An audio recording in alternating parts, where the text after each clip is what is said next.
And in fact, in our everyday OT list, 20-25% patients are of gallstone disease related. So I start with the simple way of describing how to manage patient in gallstone disease. And to start with, we just have an idea about what are the different types of stones in gallbladder.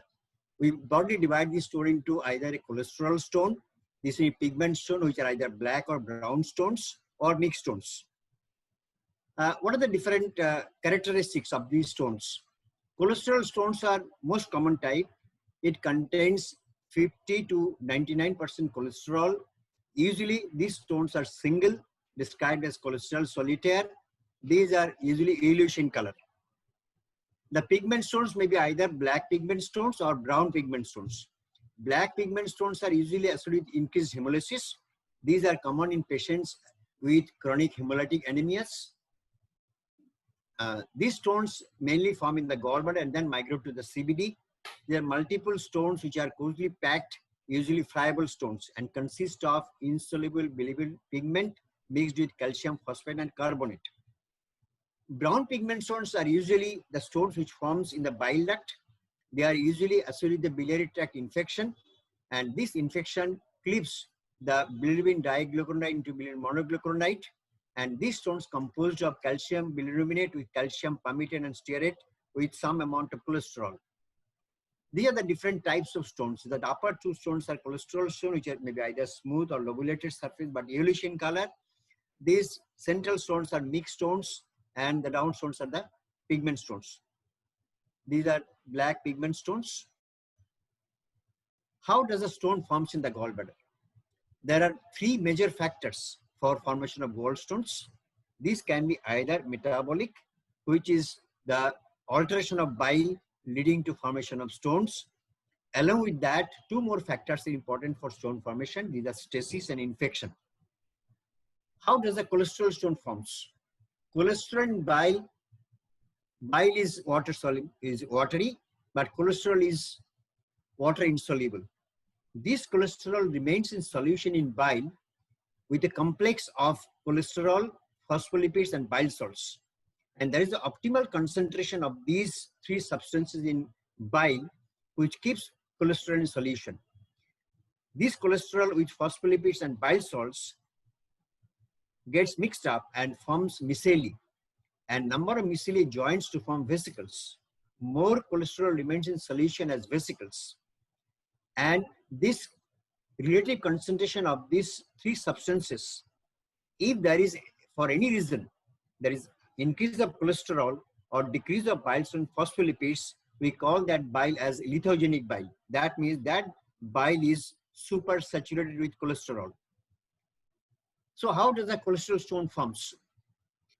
The first precondition is lithogenic bile. That means this bile is super saturated with cholesterol. In addition to this, there will be stasis and infection. In this lithogenic bile, this bile micelle, this micelle of the cholesterol phospholipids, they forms a nidus around either a bacteria or a debris of epithelium, and this forms a nucleation. And around this nucleus, these cholesterols are deposited and form a cholesterol monohydrate crystals. These are called microcalculi. And from this microcalculi, aggregation of microcalculi forms a cholesterol stone. How does the black pigment stone forms? These are the stones which are associated with increased hemolysis.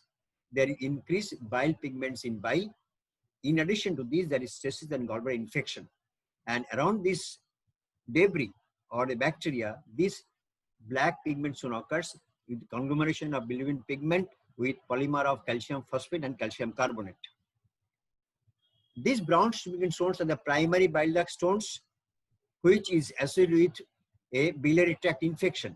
This infection cleaves the bilirubin diglucuronide in the bile to bilirubin monoglucuronide, and this forms a stone with a nidus around the bacteria, stent, or a worm in the bile duct. Once the stone forms in the bile duct, what happens?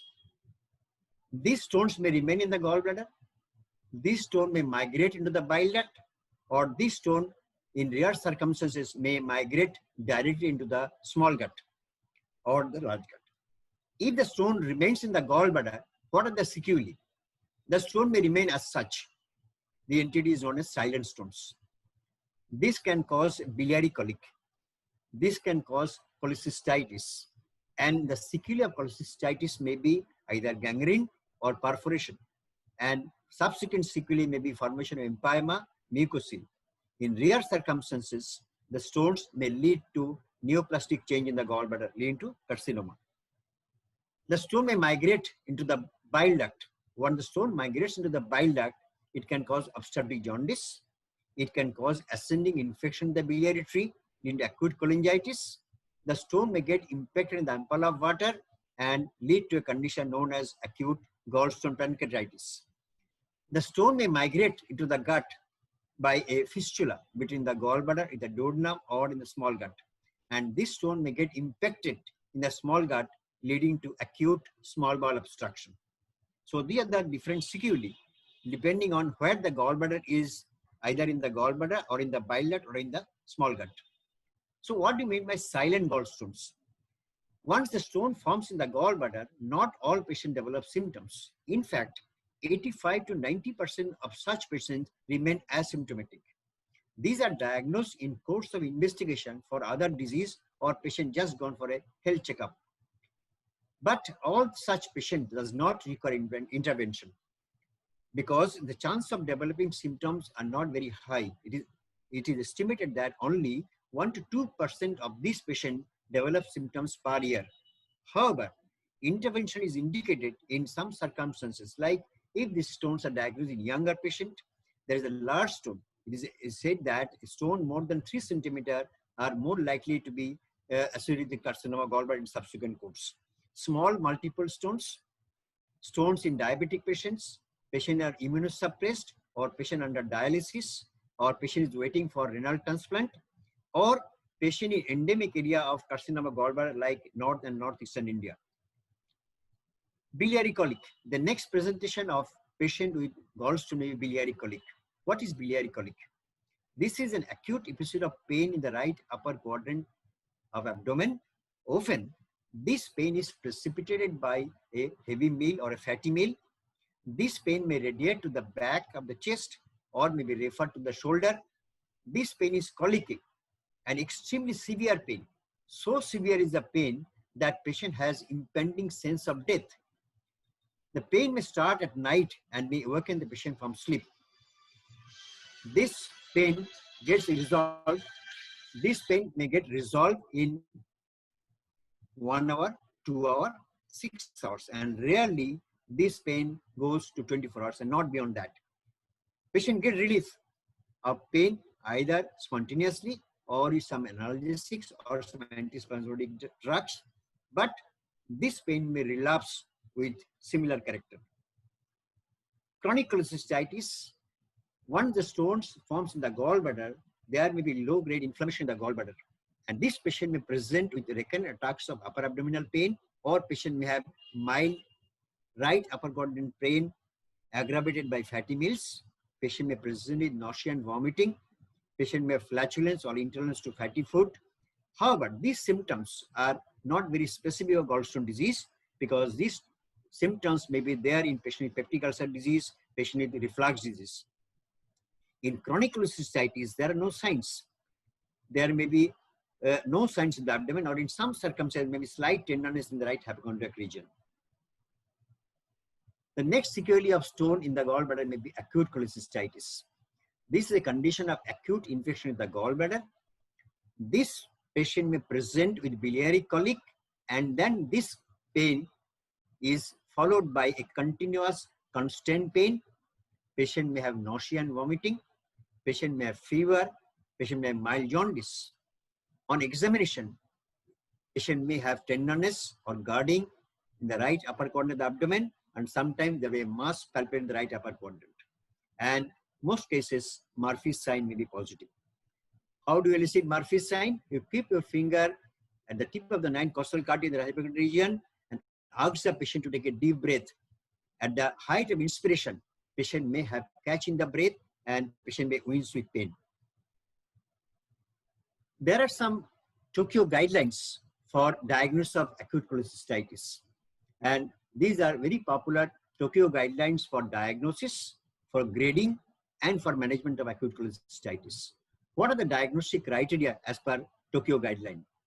There may be some local signs of inflammation. That means patient may have a Murphy sign positive. Patient may have right upper quadrant pain, tenderness, or mass. There may be some systemic signs of inflammation, fever, elevated CRP, or elevated WBC count. And imaging, there may be characteristic findings in ultrasound of acute cholecystitis. So if you have one symptom from A and one from B, this is a suspicious case of acute cholecystitis. This one supported by imaging that gives a definite diagnosis of acute cholecystitis. What are the sequelae of acute cholecystitis? The good sequelae is they can resolve and patient may recover from the infection. The worst sequelae is this infection may progress and there may be gangrenous cholecystitis. And this gangrene in the gallbladder can lead to perforation, which may either result in a localized abscess or may result in a generalized biliary peritonitis. Once treated, the gallbladder may become filled up with pus and call that condition as empyema. How to manage acute cholecystitis? Once the patient is admitted in the hospital, we do some routine evaluation with hemogram, liver function test, a good ultrasonography, and earlier days you should do HIDA scanning. What should be the initial medical management? Patient should be given Nil orally. There should be a nasogastric aspiration tube in place to aspirate stomach to reduce stimulation of the gallbladder contraction. Patient should be given intravenous fluid. As it is an infection, we should start the patient of broad spectrum of antibiotics. Patient should be given good analgesics, and patient should be under close hemodynamic monitoring. What are the different ESG findings in acute cholecystitis? The most important finding is thick wall gallbladder. A gallbladder wall thickness of more than 3.5 millimeter we call as thick wall gallbladder. Apart from this, there may be fluid collection or a collection of pus around the gallbladder. We call either pericholecystic fluid or an abscess. We can see stones in the gallbladder lumen, and sometimes in case of gangrenous cholecystitis, there may be a flap inside the gallbladder wall. In some circumstances, there may be perforation in the gallbladder wall. You see this, the left side, you can see the very thick wall gallbladder is shown inside. On the right side, you find there is a area of perforation in the gallbladder wall with a formation of a pericholecystic abscess. These are the HIDA scan. These are normal scan on the left side. Once you give the HIDA injection, you find the liver takes up the radioactivity. We have the right and left hepatic duct. Normally it goes to the gallbladder and then it comes via the bile in the intestine. On this side, you find that after HIDA is injected, you can see the liver outline, you can see the bile duct, but gallbladder is not visualized. That was the indirect way of diagnosing acute cholecystitis. Once in the earlier days, we don't have the facility for ultrasonography. What are the Tokyo guidelines for management of acute cholecystitis? In Tokyo guideline, the acute cholecystitis is graded as grade 1, grade 2, and grade 3. What are the different grades? What is grade 1 acute cholecystitis? In this situation, this patient has got a mild local inflammation in the gallbladder. Patient has no evidence of organ dysfunction. This is mild or grade 1 acute cholecystitis. Grade 2 or moderate acute cholecystitis, patient has marked local inflammation. That means very thick wall gallbladder, pericholecystic fluid, pericholecystic abscess, or sometimes there may be hepatic abscess. And this may progress to form gangrenous and emphysematous cholecystitis. WBC count is more than 18,000 per cubic millimeter. The duration of illness is more than 72 hours, and there is marked tenderness in the right upper quadrant of the abdomen. These are the signs of severe local inflammation. In grade 3 cholecystitis, we call that as severe acute cholecystitis. There is severe inflammation. This patient has got a severe local inflammation. In addition to this, patient has some organ dysfunction. And how do you define organ dysfunction? If you see a patient with cardiovascular dysfunction, you find that patient has got hypotension. The other patient who require dopamine or dobutamine. Neurological dysfunction is decreased level of consciousness. Respiratory dysfunction is reflected by PaO2 by FiO2 ratio of less than 300. In renal dysfunction, it may be either oliguria or creatinine of more than 2 milligram per cent. Hepatic dysfunction reflected by a prolonged PTR with INR of more than 1.5. Hematological dysfunction reflected as critical count of less than 1 lakh. So how to manage acute cholecystitis as per Tokyo guidelines? If it is a grade 1 or mild acute cholecystitis, these are the patients who has got very mild inflammation in the gallbladder wall. The recommended treatment is once the patient is admitted, patient is resuscitated, and here the patient who are the good candidate for early cholecystectomy, provided the patient is fit for surgery from the point of Charlson Comorbidity Index and ASA grade. If the patient is unfit for surgery in view of Charlson Comorbidity Index is more than 6 or ASA grade is more than 3, conservative treatment, and once the patient is stable, you should go for early surgery. In grade 2 or moderate acute cholecystitis, they are the patient who has got severe local inflammation. They are the patient who should be operated in an advanced center, and after resuscitation, this patient should go for early surgery, lab cholecystectomy, provided patient is fit for surgery. And if the patient is unfit for surgery, patient should be treated conservatively with biliary drainage, with Parkinson's cholecystostomy, and here the patient who should undergo delayed or elective laparoscopic cholecystectomy. And once these patients are being operated, one should be having a low threshold for conversion, or in some circumstances, consider doing a subtotal cholecystectomy. In grade 3 or severe acute cholecystitis, the mainstay of treatment is initially conservative. Patient should be treated with IV fluid and antibiotics and assess degree of organ dysfunction. And once there is degree of organ dysfunction which are mild, try to normalize organ dysfunction. If the patient is stabilized and patient is in a advanced center, patient having an experienced surgeon available, there is a role for going for early cholecystectomy. But there are some negative predictive factors which hinders for early cholecystectomy in this patient. If the patient has got neurological dysfunction, patient having respiratory dysfunction, or patient is having jaundice to the blood more than 2 milligram per cent, Charlson Comorbidity Index is more than 4, ASA more than 3, they are the patient who are for high risk for lab cholecystectomy. They are the patient who are candidate for Parkinson's cholecystostomy, and this are the patient who should be considered for delayed or elective cholecystectomy. Then what is mucosal of gallbladder? There is a situation when a stone may get impacted in the neck of the gallbladder. Once the stone gets impacted in the neck of the gallbladder, bile cannot reach the gallbladder. Whatever bile is there in the gallbladder, that get absorbed. And gallbladder mucosa has the power of secreting some mucus. So gallbladder starts secreting mucus, gallbladder become distended and become palpable. Patient may present with pain in the right upper corner abdomen, and on palpation you can feel a distended tense cystic gallbladder is palpable. USG confirms the diagnosis, and the treatment should be a lab cholecystectomy. Empyema of the gallbladder. This can be a sequelae of acute cholecystitis, or patient can present with acute infection and the gallbladder is distended, palpable, and filled with pus. And these are the patient who presents with acute cholecystitis symptom already described.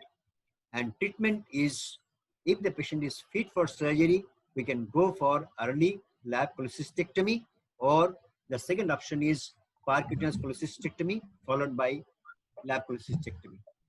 So these are the different situations where the stones remains in the gallbladder, and how to manage gallstone disease. The gallstone disease, there is an option for medical management. Although these are not popular, in addition to this medical management, the next preferred way of treating is surgical management. There are some situations where medical management is considered is a situation where patient is unfit for surgery. However, medical treatment is required in some circumstances, but medical treatment is not 100% effective. And if you consider giving the patient oral dissolution therapy, these are effective in situations where the stone is usually single stone, stone is a pure cholesterol stone, and gallbladder is functioning. But this treatment with oral dissolution agent is not very effective because this requires prolonged therapy, and once the therapy is stopped, there is high chance of recurrence in the tune of more than 50%. Contact dissolution was a form of treatment earlier, but no longer this is advocated. Lithotripsy. This came in big way around 1980s as treatment for gallstone disease. You can use percutaneous extracorporeal shock lithotripsy to disrupt the gallbladder stone into fragments. But if you go to the pathogenesis of this gallstone, simply fragmenting the stone will not cure the disease, because in these patients, the gallbladder is diseased. So ECSWD is not a good way of treating gallstone disease. So the only and the effective treatment for gallstone disease is cholecystectomy. That requires good evaluation of the patient by history examination and a good workup. Give the patient proper antibiotic. And if you are taking consent for lab cholecystectomy, you should take a consent for conversion to open procedure. What are the different types of cholecystectomy? You can do it by laparoscopically, is the gold standard. You can do open cholecystectomy by standard subcostal incision. It can be a mini cholecystectomy by using a very small, less than 5 centimeter incision in the subcostal region. And in some circumstances, you may not be able to do a complete cholecystectomy. We may resort to a subtotal cholecystectomy. Laparoscopic cholecystectomy. This is the gold standard of treatment. I am not showing a video. I am just giving a short outline of the different salient steps of management of patient by laparoscopic cholecystectomy. These are the patients who are operated with the GA with endocrine intubation. We usually take 4 ports, a subumbilical or supraumbilical 10 millimeter port, one 10 millimeter epigastric port, and 2 5 millimeter port in the right midclavicular line below the costal margin, and right anteroclavicular at the umbilicus. The salient steps will be induction of neoperitoneum by either Veress needle or by open technique of Hassan. The Veress will be held like this, and you steady the abdominal wall and pass the needle either at the right angle or 45 degrees towards the pelvis. Confirm that needle is in the peritoneal cavity by aspiration, by injecting saline, and by drop test. How do you place the first port? First port is a blind port you are putting. It should be placed with caution. Keep a guard on the middle of this trocar and steady the abdominal wall and gradually twist movement you into the first trocar. Second trocar is placed in the 10 millimeter trocar. This is a falciform ligament on this side. You place the trocar to the right of falciform ligament. It's a 10 millimeter trocar. And then you place a 5 millimeter trocar in the right midclavicular line below the costal margin, and one at the anterioxylate at the level of umbilicus. Once that is done, the next step is retraction of the gallbladder. The fundus assistant hold the fundus of the gallbladder and pushes it up and outward. The surgeon's left hand hold the Hartmann's pouch and pull it downward. This opens up this triangular area, which is bounded by inferior surface of the liver, the cystic duct, and the common hepatic duct. These form the callous triangle, and cystic artery crosses this triangle. And the next is dissection of cystic pedicle. What is cystic pedicle? Cystic pedicle is a cystic duct and a cystic artery covered by 2 layers of peritoneum, one anterior, one posterior. And once you start doing this, you strip off the anterior peritoneum, you strip off the posterior peritoneum, and make a tunnel around the cystic duct and the artery. This is a classic dissection where you should dissect the cystic duct and the artery and dissect the lower third of the gallbladder of the liver bed. This opens up a clear view of duct and the artery, and this is known as a critical view of Strasberg, and this should be demonstrated before you start clipping the cystic duct and the artery. Okay, so once this critical view is demonstrated, you should clip the cystic duct and the artery and divide it, and the gallbladder is from the bed. So I'm not going to the discussion of open cholecystectomy as a standard operation. You go by a subcostal incision, and you go through the layers of the abdominal wall, and the inside dissection is same. You dissect the cystic pedicle and ligate the cystic duct and the artery, and dissect the gallbladder from the bed. Mini cholecystectomy came in big way around 1980s, and it was claimed to be a very effective way of operating the gallbladder because you need a very small incision, less than 5 centimeter, but you need to use a lighted reverse retractor for this. But with the advent of lap cholecystectomy, the mini cholecystectomy did not stood the test of time, and now the lap chole is a standard of care. In some circumstances, you may need to do a subtotal cholecystectomy. And it is described that the subtotal cholecystectomy may be of 3 types.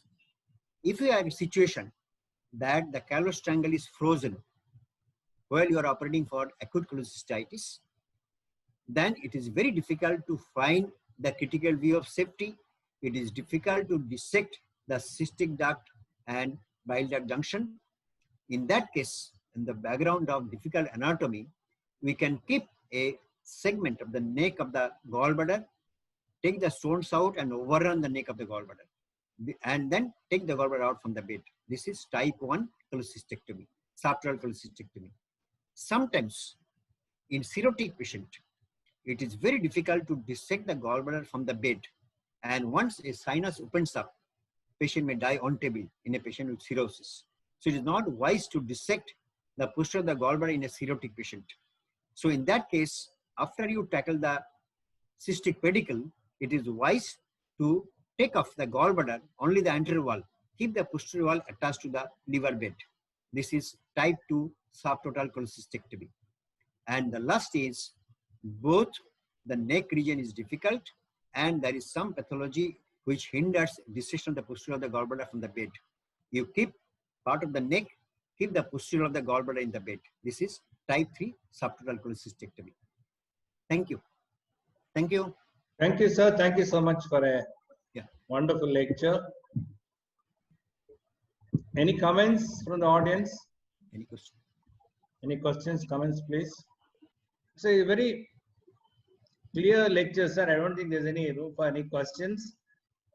So if there are no questions, then once again, thank you. Now, today's reception is flawless, actually. There is absolutely no any difficulty. And, it's come out so very well. Thank you. Sorry, sir, that we had to make you speak again because of the Wi-Fi connection the other day. Okay. Thanks, sir. Thank you again. Then we'll see you sometime next week. Thank you. Thanks. Okay.